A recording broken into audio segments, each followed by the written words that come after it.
Hello and welcome to my YouTube channel. मेरा नाम है विप्लव और आप देख रहे हैं आपकी वकालत। लास्ट वीडियो में हमने सेक्शन 20 डिस्कस किया था, जिसमें हमने ये देखा था कि जो पेरेंट्स हैं वो अपने बच्चों से कैसे मेंटेनेंस क्लेम कर सकते हैं और बच्चे अपने पेरेंट्स से कैसे मेंटेनेंस क्लेम कर सकते हैं और कौन कौन क्लेम कर सकता है बच्चों में भी। तो आज हम जो शुरू करने जा रहे हैं वो सेक्शन 21 डिस्कस करने जा रहे हैं, जिसमें डिपेंडेंट्स की लिस्ट बता रखी है कि कौन कौन डिपेंडेंट होगा एक हिंदू मेल या फीमेल पर और कैसे कैसे उनको मेंटेनेंस मतलब क्लेम कर सकते हैं और कहाँ कहाँ क्लेम कर सकते हैं। तो ये जो लिस्ट है ये हम डिस्कस करने जा रहे हैं। तो आइए शुरू करते हैं बिना किसी देरी के। तो सबसे पहले मैं आपको ये बताना चाहूँगा कि जो हिंदू मेल है या फीमेल है, जब ये मर जाएंगे, ये लिस्ट तब के बारे में डिस्कस करिए तब इन दोनों पे कौन कौन डिपेंडेंट रहेगा। तो सबसे पहले कोई हिंदू मेल है या फीमेल है, अगर वो लोग मरते हैं तो सबसे पहले उन पे डिपेंडेंट होते हैं उनके पेरेंट्स, जिसमें फादर और मदर दोनों आते हैं। उसके बाद अगर कोई हिंदू मेल है तो उसकी विडो भी उस पे क्या होगी, डिपेंडेंट होगी, अनटिल और अनलेस अगर वो शादी नहीं कर लेती, दूसरी रीमैरिज नहीं कर लेती, तब तक वो उस इसी हिंदू मेल की विडो कहलाएगी और वो भी डिपेंडेंट होगी। फिर इसमें थर्ड क्लॉज ये कहता है कि कोई हिंदू मेल है या फीमेल है, उसका कोई सन है तो वो भी क्या होगा, इन पे डिपेंडेंट होगा। ठीक है। इसके अलावा अगर ये बेटा मर गया है तो फिर इसका जो बेटा होगा वो भी इस पे डिपेंडेंट होगा, इनके डिपेंडेंट मतलब ये इन पे डिपेंडेंट होंगे या होते। अगर ये बेटा भी मर गया है तो फिर इसका कोई बेटा होगा जो ग्रेट ग्रैंड सन होगा, तो ये भी इसके ही डिपेंडेंट माने जाएंगे। अब अगर इनके पास कोई भी प्रॉपर्टी नहीं है और ये माइनर हैं और अपने आप को मेंटेन नहीं कर पा रहे हैं, तो क्या कर सकता है, ग्रेट ग्रैंड सन तो अपने फादर से या मदर की प्रॉपर्टी में से जो है हिस्सा ले सकता है। ग्रेट ग्रैंड सन का फादर होगा ये, जो इसका ग्रैंडसन है मतलब कि पोता है। ठीक। तो ये तो जो है इसके लिए तो ये फादर मदर होंगे जो ये ग्रैंडसन है, और इस ग्रैंडसन के लिए इसका फादर कौन होगा, ये सन होगा जो मर चुका था। तो ये अपने फादर या मदर की प्रॉपर्टी से हिस्सा ले सकता है और ये तो जो है इनकी प्रॉपर्टी से हिस्सा ले ही सकता है। ये वाला सन जो है वो अपने फादर या मदर से प्रॉपर्टी में से हिस्सा ले लेगा। ठीक। इसके बाद अब हम आते हैं, अगर इन दोनों में से या तो हिंदू मेल या फीमेल अगर ये लोग मरते हैं, कोई भी मरता है, उसका जो डिपेंडेंट है एक उसकी अनमैरिड डॉटर भी होगी, जिसे हमने अभी लास्ट सेक्शन में पढ़ा था कि अगर कोई अनमैरिड डॉटर है तो उसकी जो जिम्मेदारी है वो उसकी पेरेंट्स की है जब तक वो शादी नहीं हो जाती उसकी। तो यहाँ पे जो अनमैरिड डॉटर है वो भी इन पे डिपेंडेंट मानी जाएगी और ये लोग बाउंड हैं इसको मेंटेन करने के लिए। फिर ये कहता है कि अगर कोई हिंदू मेल है, उसका बेटा है वो मर जाता है और उसकी कोई अनमैरिड डॉटर है, यहाँ पे तो क्या था, यहाँ तो बेटा था, अगर यहाँ पे कोई बेटा है और उसकी कोई अनमैरिड डॉटर है और ये बेटा, इस बेटे की हो गई डेथ, तो ये जो बेटी है वो अपने फादर की प्रॉपर्टी से या मदर की प्रॉपर्टी से क्लेम कर सकती है अपना जो मेंटेनेंस का राइट है।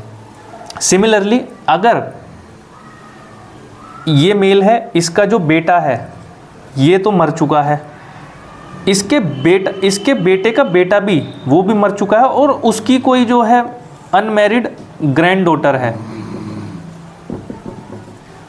तो ये दोनों ही अगर जो है यहाँ भी अनमैरिड है यहाँ भी अनमैरिड है और ये दोनों ही अपने आप को मेंटेन नहीं कर सकती, तो ये लोग क्या करेंगे, ये तो अपने फादर मतलब ये जो ग्रैंड डॉटर है ये तो अपने फादर, ये इसका जो ग्रैंडसन है वो इसका फादर होगा या फिर इसकी एक मदर होगी, ये इसकी प्रॉपर्टी में से अपना राइट क्लेम करेंगे, जबकि ये अनमैरिड डॉटर जो है ये अपने फादर की प्रॉपर्टी से करेगी, जो कि है ये वाला सन जो इनका पहला सन है।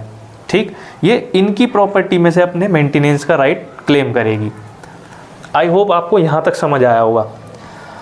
अब ये बात कर रहा है कि ये जो मेल है हिंदू मेल, इसकी कोई विडोड डॉटर है। ठीक।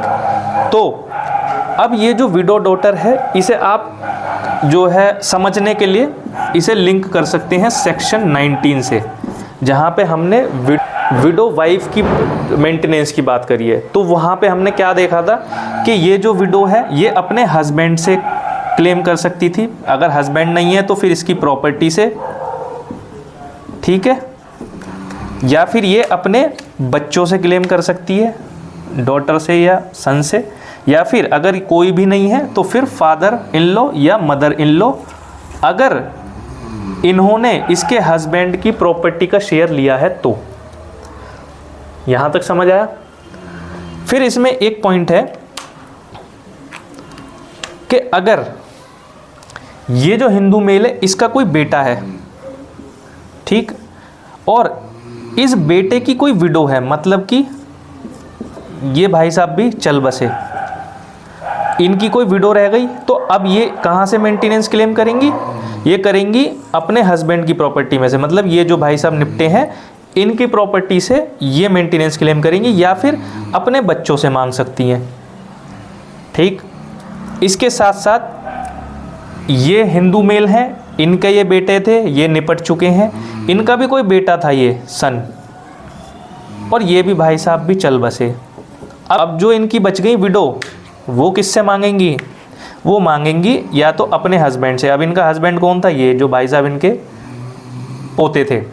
अब ये तो हस्बैंड थे, या तो इनकी प्रॉपर्टी से क्लेम करेंगी या बच्चों से मांगेंगी, या बच्चों के पास जो प्रॉपर्टी है उससे क्लेम करेंगी। आई होप आपको यहाँ तक अभी पिक्चर क्लियर होगी। अगर फिर भी कोई डाउट आता है तो आप मुझसे पूछ सकते हैं कमेंट बॉक्स में। अब रह गए 2 पॉइंट, वो हम आगे डिस्कस करते हैं। तो अब जो 2 पॉइंट बचे हैं वो हम डिस्कस करते हैं। वो है, एक है इलेजिटिमेट सन और इलेजिटिमेट डॉटर। चाहे हिंदू मेल हो चाहे फीमेल हो, दोनों के लिए है। अगर इनमें से मेल मरता है या फीमेल मरती है, अगर उनका कोई इलेजिटिमेट सन है या इलेजिटिमेट डॉटर है, तो उस केस में जो सन होगा उसे जो मेंटेनेंस मिलेगा वो जब तक ही मिलेगा जब तक वो माइनर है, ठीक। इसके बाद इसका कोई राइट नहीं बनता। जो इलेजिटिमेट डॉटर है उसका राइट बनेगा जब तक वो अनमैरिड है, क्योंकि जब मैरिज हो जाती है तो उसको मेंटेन कौन करता है? वो करता है हस्बैंड, ठीक है ना। तो यही 2 पॉइंट लास्ट बचे थे। ये सारे जो लिस्ट मैंने आपको बताई है ये डिपेंडेंट्स हैं किस पर? अगर कोई हिंदू मेल है या फीमेल है, उसकी मृत्यु होती है। अगर मान लो मेल है तो भाई इसके क्या कौन कौन होगा? इसके बच्चे भी होंगे, इसकी विडो भी होगी, इसके पेरेंट्स भी होंगे। इसी तरह अगर कोई फीमेल मरती है तो उसके भी जो है बच्चा होगा, पेरेंट्स होंगे। हाँ, विडो की जगह हस्बैंड आ जाएगा यहाँ पे, ठीक। तो आई होप आपको ये वीडियो क्लियर हुई होगी या वीडियो समझ आई होगी, पसंद आई होगी। अगर फिर भी कोई डाउट रह गया है तो आप कमेंट बॉक्स में पूछ सकते हैं, और शेयर कर दो जितना हो सके इस वीडियो को। बाकी हम मिलते हैं नेक्स्ट वीडियो में।